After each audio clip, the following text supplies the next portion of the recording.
We'll hear from businessman Andrew Yang later, but first, Marianne Williamson. She is a best-selling author and activist who says she's running to bring a moral and spiritual awakening to America. And if elected, Williamson would make history as the first female and first Jewish president.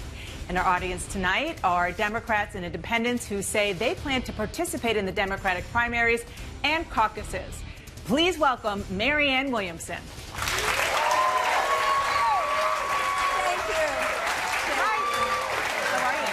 So much. Thank you so much.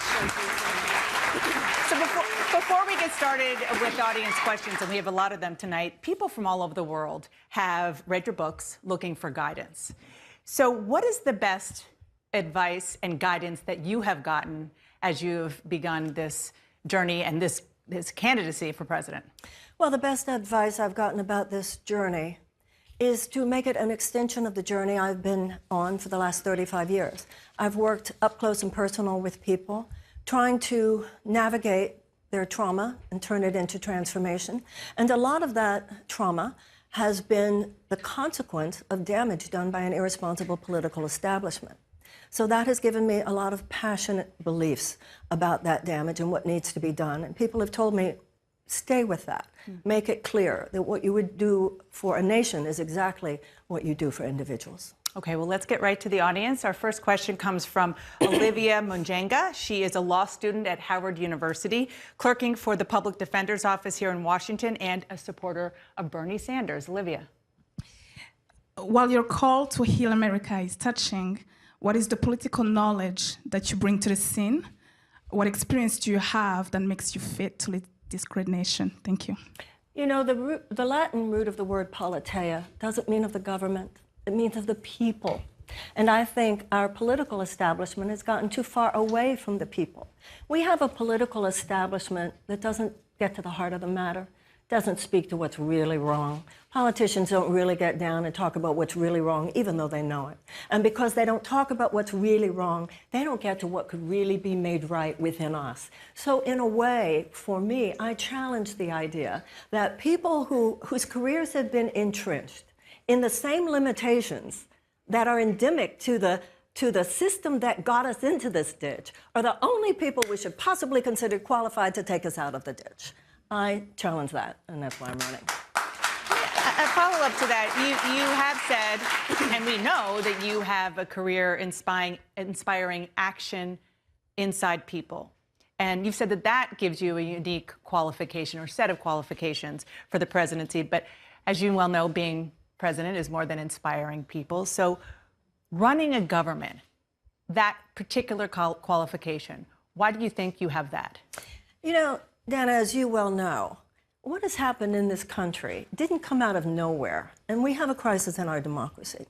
And that crisis is due to the fact that we've been sliding for the last 40 years away from democracy and into aristocracy because of tax policies, because of corporate subsidies, because of the nefarious influence of money on our political system.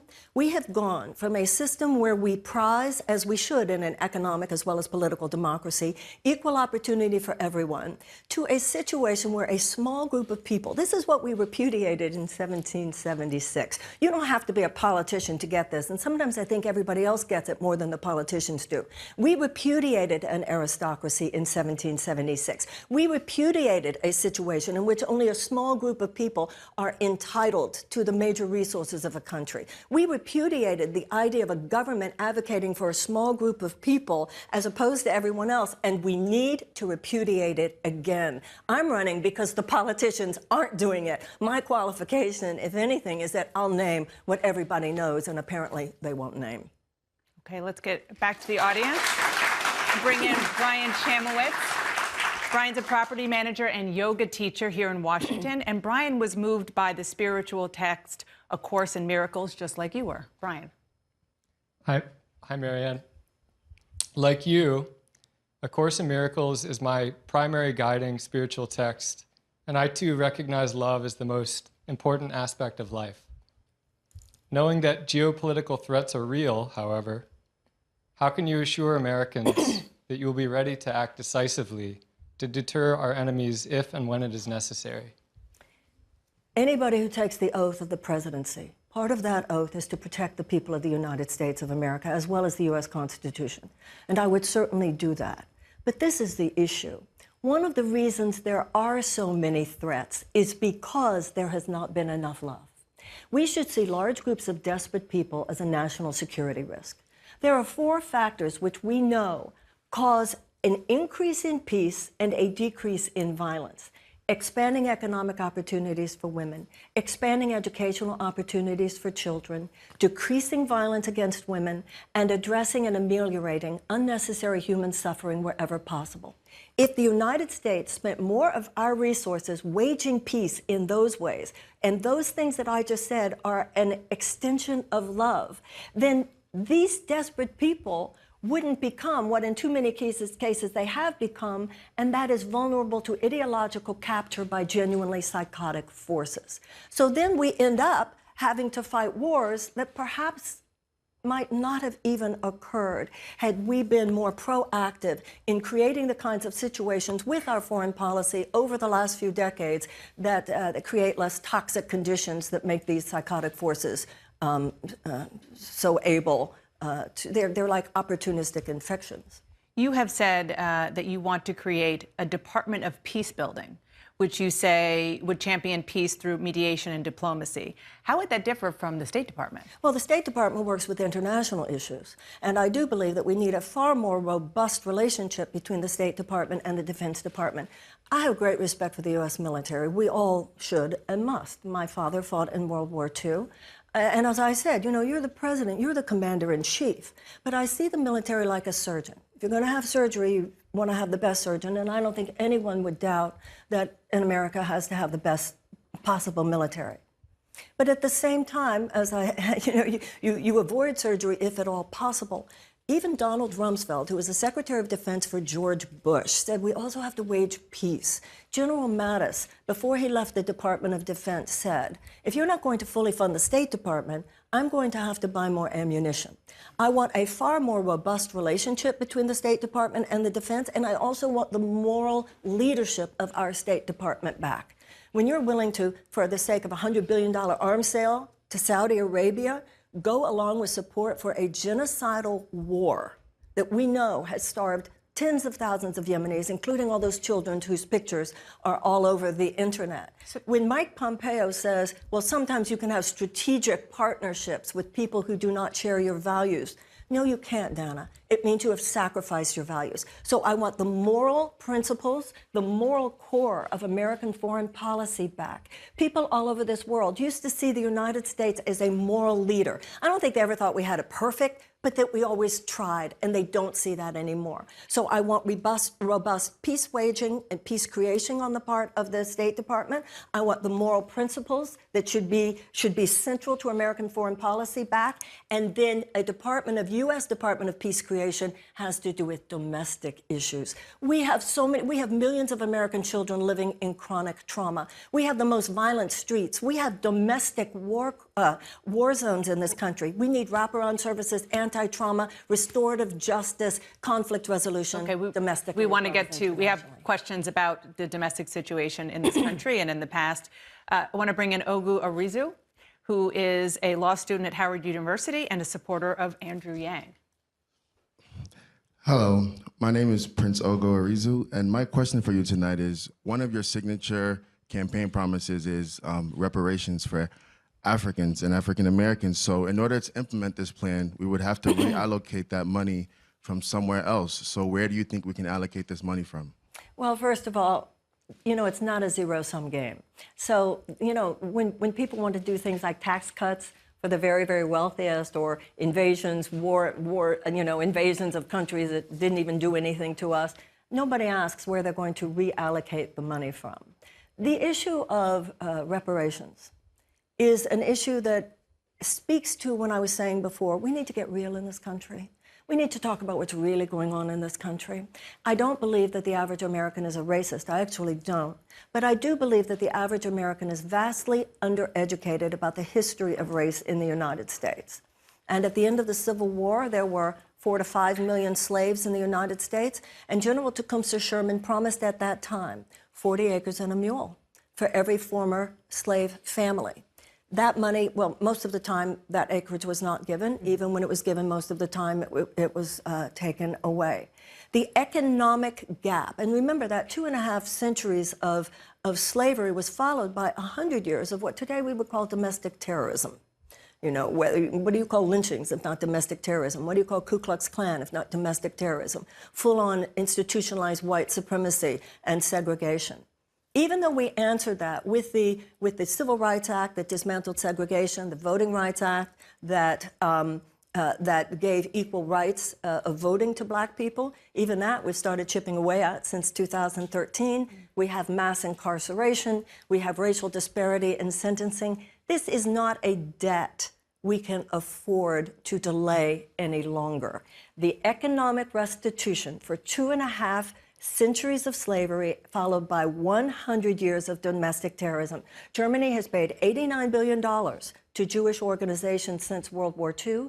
And in 1988, Ronald Reagan signed the American Civil Liberties Act, where all surviving prisoners from the Japanese internment camps during World War II were paid between $20,000 and $22,000. It's simply a debt we owe. This country will not heal until we take a serious moral inventory. People, a nation must undergo the same level of deep moral inventory, admission of our character defects. Racism is a character defect. Let's end this. Let's fix this. Let's solve this. Reparations won't end everything, but it will be a profound gift. It implies a mea culpa. It implies a recognition of a debt owed, and therefore it carries not only economic power, but spiritual force. Whatever it costs, it's time to do this. Our next question comes from Dennis Jaffe, who has worked in nonprofits here in the D.C. area. Dennis? Thank you for that answer. I wanted to ask, and speaking of trauma, transformation, and I'd add a third word beginning with the letters TR of Trump, do you now support, have you supported before, impeachment of President Trump? What is your reasoning? And if I could also clarify that we as D.C. residents don't have an opportunity to go to congressional representation who would vote on that issue. I think there are two questions here. Has he committed impeachable offenses, and should he be impeached? And there are two different questions. Do I feel that he has committed impeachable offenses? Absolutely. I think this president clearly has fascist leanings, and I think that all of us, conservatives as well as liberals, need to stop pretending that this isn't true. So there are many things about the president's behavior, his policies, and so forth, which I would consider impeachable offenses.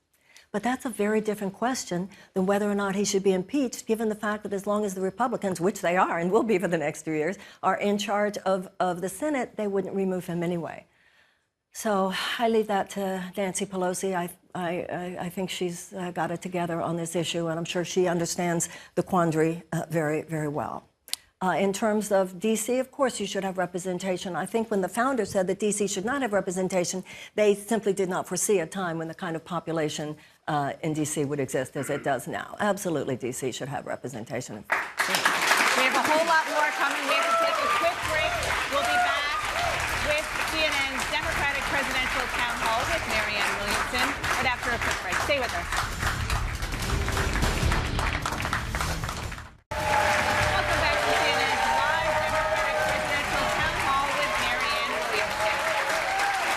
By asking you about your rise to prominence. You rose to prominence about 20 years ago with one of your many books, A Return to Love. Oprah Winfrey had you on her show, and during that interview, she said that your book transformed her, and you two have become friendly since then. Have you talked to her about your run, and has she given you any advice? And has some experience now with campaigning for candidates? No, I haven't talked to her. I sent her an email, and Did she respond? I don't want to. Okay, you're going to leave it private. Got it. Okay. Let's talk about your book and the fact that it came from, as we heard earlier, A Course in Miracles. The first time you the first time you picked up that book, you saw that it was filled with Christian terminology, and the fact that you're Jewish made you just put the book right back down. And you were given a copy of it a year later and decided to read through it. Given your Jewish faith, what changed your mind? Well, once I started reading the book, I realized the book is not the Christian religion. The book is not a religious text. It's a psychological mind training on forgiveness. It's a book about how to forgive. It uses Christian terminology, but there's no dogma, there's no doctrine. It's not a religion. And the Course in Miracles is based on universal spiritual themes that are at the heart of all the great religious teachings of the world. I think if anything, it's made me a better Jew. How so? Well, because I think that the actual practice, you know, the basic themes, my favorite Jewish principle, there is a part from the Talmud that says the following: do not be daunted by the enormity of the world's grief. Do justly, love mercy, and walk humbly. You are not obligated to complete the task, but neither are you permitted to abandon it. I think a study of A Course in Miracles has given me more practical understanding of how to do that, how to love mercy, how to do justice, how to walk humbly, and how to make sure that I, although I'm not obligated to complete the task, I certainly do all I can to get it done in the time that I have here. Okay, we have a lot more questions about what you would do as president. I want to bring in Vanessa Scott, an employee benefits attorney from Maryland who specializes in issues related to the Affordable Care Act. Vanessa? Hi, Marianne. In addition to being a Affordable Care Act attorney, I am also a cancer survivor. So the state of the U.S. healthcare system is very important to me and to my family. What is your plan for making sure that the protections enacted by the Affordable Care Act are preserved, specifically the pre-existing condition protections and also the protections related to annual and lifetime limit restrictions? I think not only must they be preserved, they must be augmented. I'd like to see a Medicare for all type of plan that's presented as a public option. I think a lot of people would gravitate to that. And I think in addition, if people want to have private insurance, if they like the private insurers or want to augment it, then they should be able to.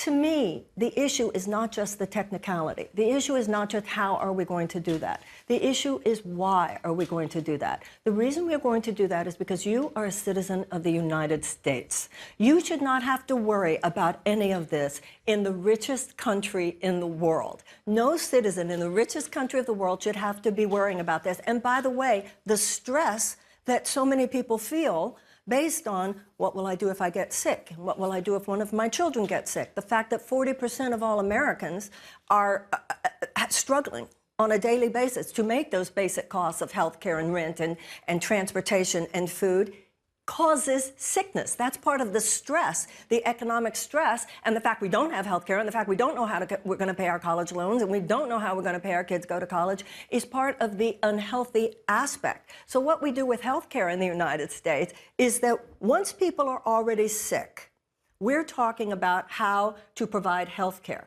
But we need to have a deeper conversation in this country. We don't really have a health care system. We have a sickness care system. Because what we're saying is, okay, once people get sick, what do we do about it?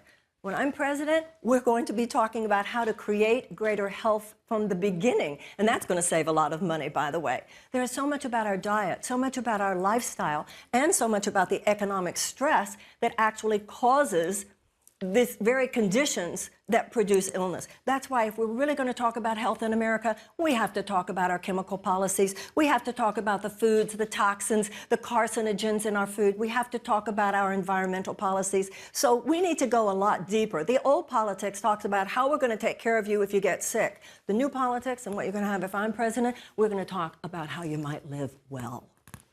You mentioned stress about paying for college. We have a question about that. Sarah Mitchell is a graduate student at the George Washington University. Sarah? Hi, thank you so much for being here tonight. Thank you. As a student, something I worry about is being able to pay off my student loans. And this is something that a lot of students and young people are facing. Is right now, Americans currently owe $1.3 trillion in student debt. As president, what would you do to address this? Okay. Once again, the issue is not only what I'm going to do, but why I'm going to do it. What I'm going to do is there are studies going on right now about the possibility of canceling all of them, and at the very least renegotiating these loans. But why? I can't even imagine, Sarah, what it would be like to be your age and to graduate with $30,000 of debt. And the largest debt is, by the way, is being held by baby boomers. So at what point do you get to relax? America will be made great. America will be great when you and you and you and you and all of us have the opportunity to be all that we can be. You can't be all that you can be when you're so weighed down. What am I going to do? How am I going to pay for health care? How am I going to pay for these college loans? This is where our economic good comes from. Economic good does not come from a few major corporate moguls who just drop some crumbs off the table when they're in the mood to. Our economic good comes from the fact that each and every one of us are able to actualize the extraordinary, unlimited, God-given potential.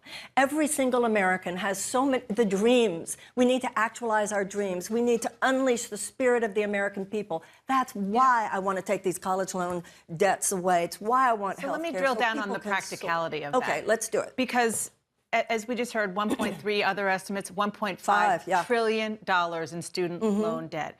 Where is the money going to come from to eliminate the student debt? First of all, there are a lot of plans, including possibly, well, Oregon has one where kids then, once they start working, they pay 2%.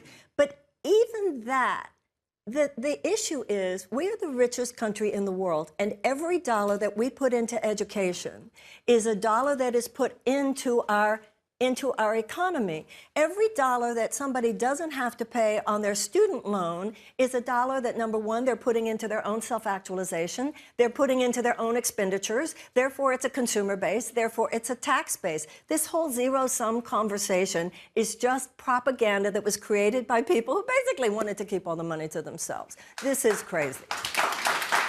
Okay, let's get to another audience question. Camille Glover is a lawyer right here in Washington. Camille? Thank you. If you were elected president, what measures would you take to enact and address the current immigration crisis using constitutional, policy, and faith-based measures? And how do you believe the current administration is getting this wrong? My father was an immigration lawyer, and my brother is an immigration lawyer. And all four of my grandparents came through Ellis Island. I grew up as a child going to those ceremonies where I saw people become, the ceremony by which they became U.S. citizens. And I'm very aware that the average person who becomes a citizen of the United States, because of what they have to go through in order to do so, actually knows more about American civics, American history, and the American Constitution than the average American born here does. So I have had a lifetime of deep, visceral understanding of the gift that immigrants are to this country. It is a foundational moral and spiritual as well as political issue in this country. This entire crisis at the border, even the extent to which it is a crisis. First of all, I want to talk about the extent to which it's not a crisis. It is a made-up crisis. It is a made-up crisis that has had to do with this president wanting to speak to his base. We all know it has racial overtones. I mean, the American people are ready to have a real conversation about all of these things. And that's what I will do as president, by the way, is have a real conversation about what's going on. So first of all, let's talk about the part that's not even a crisis. Second of all, the part that is a crisis. The real crisis is not just that so many people are coming over the border. The real crisis is the human despair and desperation that has led them to take their children on their backs over hundreds and even thousands of miles of desert. Nobody does this because things are going well.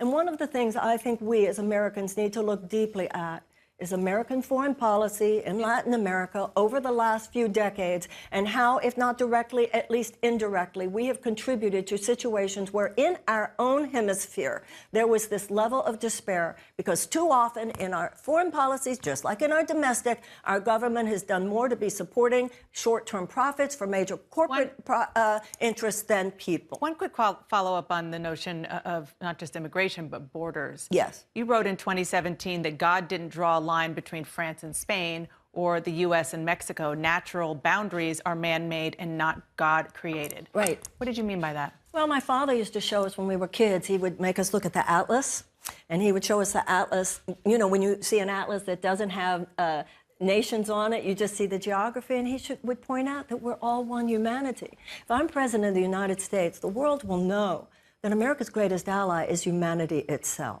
But that doesn't mean that I'm saying, or that my father was saying, that we shouldn't have borders, national borders, but we should have borders to organize our societies, not divide our hearts.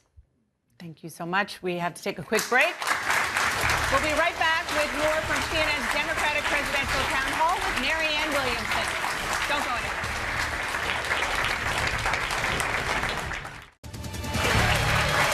Welcome back to CNN's live Democratic Presidential Town Hall with Marianne Williamson.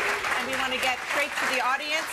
Luke Lorenz, who is a U.S. Army veteran and the president and founder of a veterans nonprofit in Arlington, Virginia. Luke. Thank you. As a veteran who served with NATO forces, I'd like to know what you're going to do to counter Russia's ongoing disinformation and election interference operations, and what you would do to safeguard America's voting machines.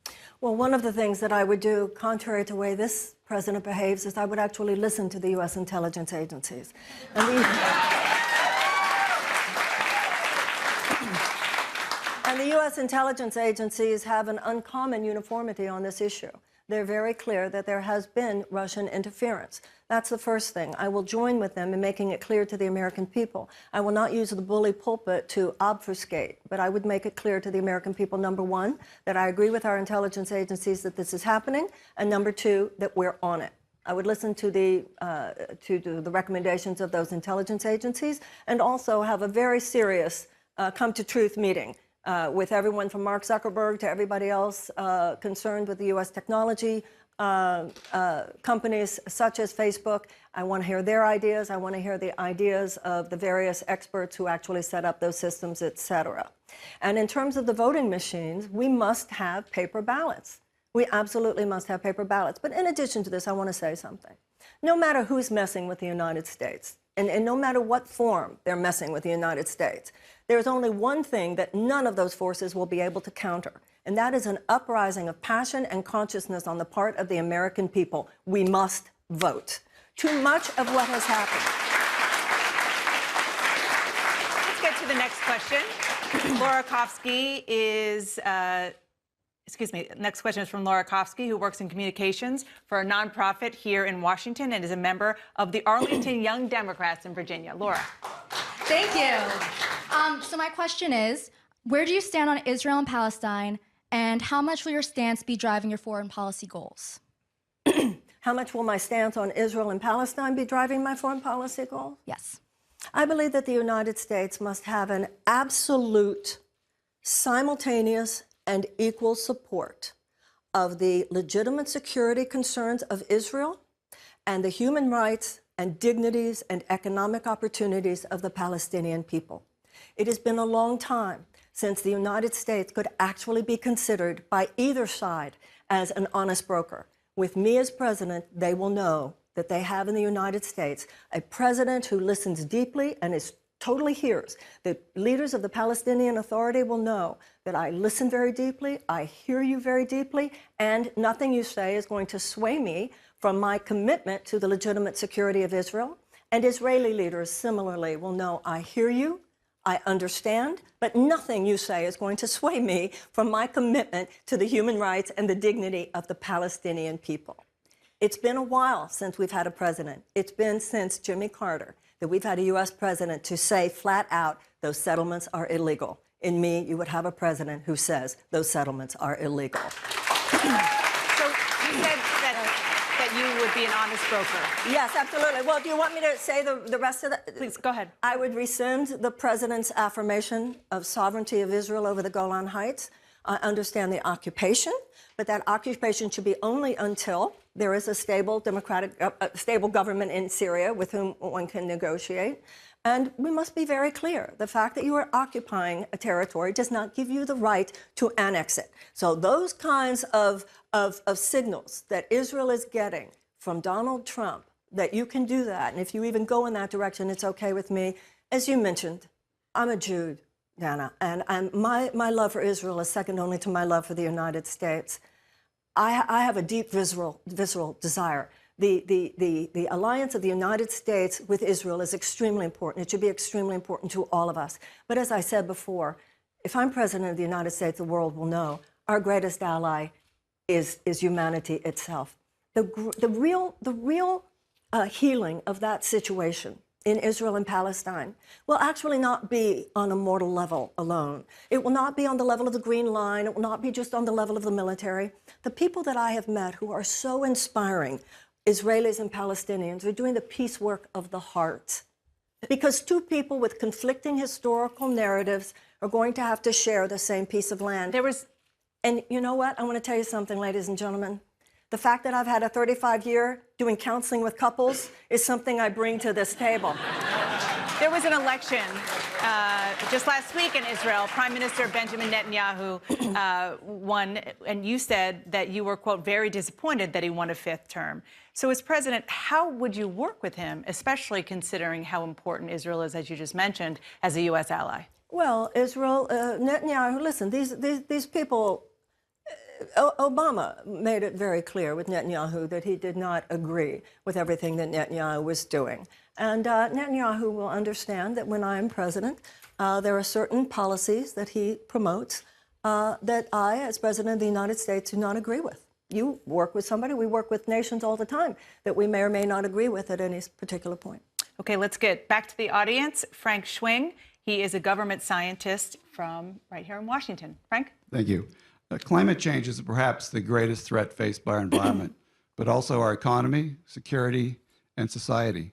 What would you do as president to get bipartisan action to address climate change? Well, first of all, I would say to the American people in unequivocal terms that the debate is over. It's not just one of our greatest challenges, it is the greatest moral challenge of our age. We would have, if I were president of the United States, a world-class environmentalist at the head of the EPA. No more chemical company executives heading the EPA. No more oil company executives heading the EPA. It would be a magnet for the most powerfully brilliant environmental scientists, sustainability experts, et cetera.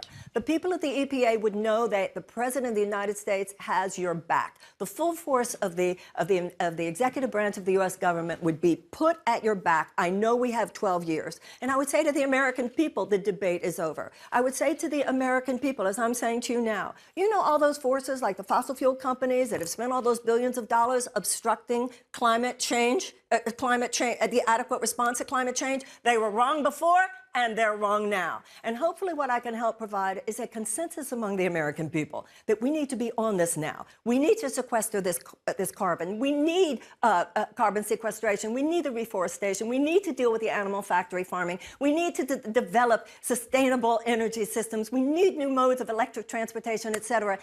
And also, we need to remember we're Americans. We can do this. We've done great things before, but the United States, the people of the United States, partly because of the leadership of the United States in too many cases, has forgotten we do great things. Enough with this moral equivocation on the part of our government. Enough with these incremental changes here and these incremental changes there. The climate is a crisis. We have 12 years to deal with it, and when I'm president of the United States, I promise you, we will. Okay, we're going to take another quick break. When we come back, more with CNN's Democratic Presidential Town Hall with Marianne Williamson. Welcome back to CNN's live Democratic Presidential Town Hall with Marianne Williamson. I'm going to get to the audience once again. Zach Valdez is here. He's originally from Texas, just like you, and is now a project manager for a nonprofit here in Washington. Zach? Hi, Marianne. Thank you for being here. Thank you. As a fellow Texan, how do you create a platform for both sides to find common ground and support you on controversial topics such as abortion and gun rights? First of all, President Eisenhower said that the American mind at its best is both liberal and conservative. I think he was right. I think that there are high-minded conservative values and there are high-minded liberal values. And they are sort of a yin and yang, a complementary dance at their best. The things that are a real problem in America today, that are serious opponents of democracy and that are an assault on our democratic freedoms, aren't conservative any more than they're liberal. They are an authoritarian corporatism. So I think high-minded conservatives would know that in me, they have a friend and they have someone ready for an honorable debate and a gracious conversation. Now, you mentioned two particular issues. You mentioned abortion and you mentioned gun rights. Now, on the issue of abortion, I believe that abortion is a moral issue. But I believe that it is an issue of private morality. So I think what conservatives would appreciate about me is that I acknowledge, which I think most Americans do, that it is a moral issue. but I believe that it is an issue of private rather than public morality. The government should have nothing to do with our private morals, and therefore I do not believe the government should have anything to do with what a decision a woman is making for her body, anything that she does or does not do. So I think that conservatives would feel my acknowledgement of the moral issue. Once again, it's private and not public. In terms of guns, I certainly understand that it's a Second Amendment right, and I even agree with the conservative position about why the founders put it there. So there's no problem with that for me. However, we know that they were talking about a well-organized militia, and we know that our gun policies in the United States are not driven by Second Amendment. That's just an illusion. That's just propaganda. This has nothing to do with the Second Amendment. You know, we don't adequately fight climate change because of profits for fossil fuel companies. We don't have universal health care because of short-term profits for health insurance companies and big pharma. We don't wage peace as much as we wage war because of short-term profits for defense contractors. And we don't have common sense gun safety legislation because, God forbid, it should cut into the short-term profits of gun manufacturers. That is immoral.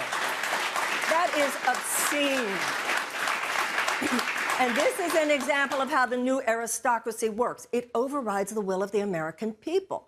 The majority of the American people want universal background checks. The majority of the American people want to outlaw bump stocks. The majority of the American people want to get these military assault rifles out of the hands of the average citizen. And until the American people realize that we absolutely must, we need to fix our democracy. We need to get rid of the nefarious influence of money on our political system. We're going to ultimately need a constitutional amendment establishing public funding for federal campaigns. But until then, if you want common sense gun safety legislation, you're going to not only have to vote for a president who stands for that, you're going to have to vote for congresspeople who stand for that and senators who stand for that. This issue is in your hands, not just mine. Okay, let's get back to the audience. Bring in Ashley Burnside, who works as a researcher at a progressive think tank right here in Washington. And Ashley has a question about the Equality Act, which aims to halt discrimination based on gender identity, sex, and sexual orientation. Ashley. Thank you. As a lesbian, I often worry about being harassed and denied my basic rights in this country based solely on who I am. In my home state of Michigan, it's legal to fire someone or deny them housing simply for identifying as LGBTQ. As president, what would you do to support the LGBTQ community, especially the transgender community who faces disproportionate rates of violence in our country? And would you support the Equality Act? Absolutely. And this is another issue where it's not just what I would do, but why I would do it. I realize that the transgender issue in the military, what's happening right now with the president's, it's horrifying what he's done with the military, but also, as you were saying, housing, discrimination, and so forth. But I want you to know why I would support you as an LGBTQ person. I would support you because you're an American. I don't want to just talk to you as a lesbian, as an LGBTQ. I don't want to talk to somebody else because you're black, you're white, you're gay, you're straight, you're Jew, you're Christian, you're Muslim. I want to talk to you because you're an American. All men are created equal. That's what it says in our Declaration of Independence. It says in our Declaration of Independence, which all of us need to take into our hearts again. It's not enough for these principles to just be inscribed on marble walls somewhere or written on parchment behind glass. You were talking about being Jewish. It says in Judaism, every generation must rediscover God for itself. Every generation must rediscover these principles for ourselves. God gave unalienable rights of life, of liberty, and the pursuit of happiness to all men, and governments are instituted among men to secure those rights. Martin Luther King said, "Injustice anywhere is a threat to justice everywhere." I'm not a lesbian woman, but what you do to a lesbian, you do to me. Stop right there. I'm going to get a couple more questions in real fast. Brendan Fry is a teacher here in Washington and is active in the D.C. Democratic Party. Yes. Your campaign promises to focus on crime prevention and educational equity, two things that I feel are inextricably linked. How will you negotiate across the aisle to ensure that not just the school, but the community has the proper supports to sustain and prosper no matter their socioeconomic status? We are the only country that bases so much of our educational funding on property taxes, which is absolutely ridiculous. That means that if a child wins a birth lottery and they go to their parents are financially privileged, then they are liable to get a very good public education in America. But it shouldn't be that if you do not have financially advantaged parents, that you do not. Every school in the United States should be a palace of learning. Every school. We have millions of American children who go to school every day. in schools that do not even have the adequate school supplies with which to teach an 8-year-old to read. If an 8-year-old cannot read, by the age of 8, if they can't read, the chances of high school graduation is drastically diminished, and the chances of incarceration is drastically increased. We have millions of American children living in this chronic trauma, living in America's domestic war zones, where the PTSD of a returning veteran from Afghanistan or Iraq, psychologists tell us, is no more severe than the PTSD of these children. We should rescue these children no differently than we would rescue them from a natural disaster. And that's why when I'm president, we will have a massive realignment of resources in the direction of children 10 years old and younger. We need a United States cabinet-level Department of Children and Youth. If you want to see the economic potential of this country, if you want to see the economic vibrancy of this country, if you want to see the entrepreneurial spirit of this country, you go to any kindergarten in any neighborhood in this country. And these children are full-on citizens of the United States, and I will be their president. One final question from Duvalier Malone. He's an author and community activist right here in Washington. Duvalier? Thank you. In today's hostile political environment, can a presidential bid be supported by love? If so, do you think love can win the White House? Well, first of all, I think it's the only thing that can win the White House. I think far more people in this country love than hate. Far more. And that's true in this world. The problem we have today is that those who hate, hate with conviction. And conviction is a force multiplier. Those who hate today, those who fear, they are effective, they are organized, and they are convicted. Those of us who love now need to become convicted and organized and strategized. We need to do more than small random acts of kindness. We need huge strategized acts of doing the right thing. Look at terrorism. We know that how powerful it is when it is turned into a political force, but it's nothing compared to how powerful love is when it's turned into a political force. That's what I'm trying to do with my campaign. That's the message I'm giving. What we need to do is the right thing. We need to rescue these children. We need to pay reparations. We need to wage peace. We need to purify the heart of a nation, just like we need to purify our own hearts. And then when we do that, when we're honest about the darkness we need to deal with, we will get to such incredible light, and we will have a new birth of freedom. As Abraham Lincoln said, there is nothing compared to what this country is going to do when we release the truth of who we are. So you're talking about love. That's obviously your calling card and the force behind your books. How do you do that in a debate with Donald Trump? Well, first of all, let's not pretend that he would debate me, Dana. He would insult me. He would bait me, but he would not debate me. So on the stage with Donald Trump. You know, what do you do with a child? How do you treat a psychopath?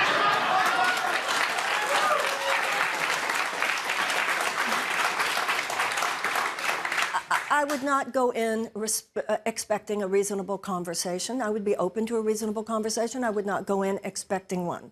My conversation is with the American people. I think we're so exhausted. I don't think the American people need me to tell them who Donald Trump is or what Donald Trump is. I want to tell the American people what America could be and what it will be if they elect me president. Marianne Williamson, thank you so much. Thank you. Appreciate it. Don't go anywhere, everyone. When we come back, CNN's Ana Cabrera will be right here with businessman Andrew Yang for another CNN Democratic Presidential Town Hall.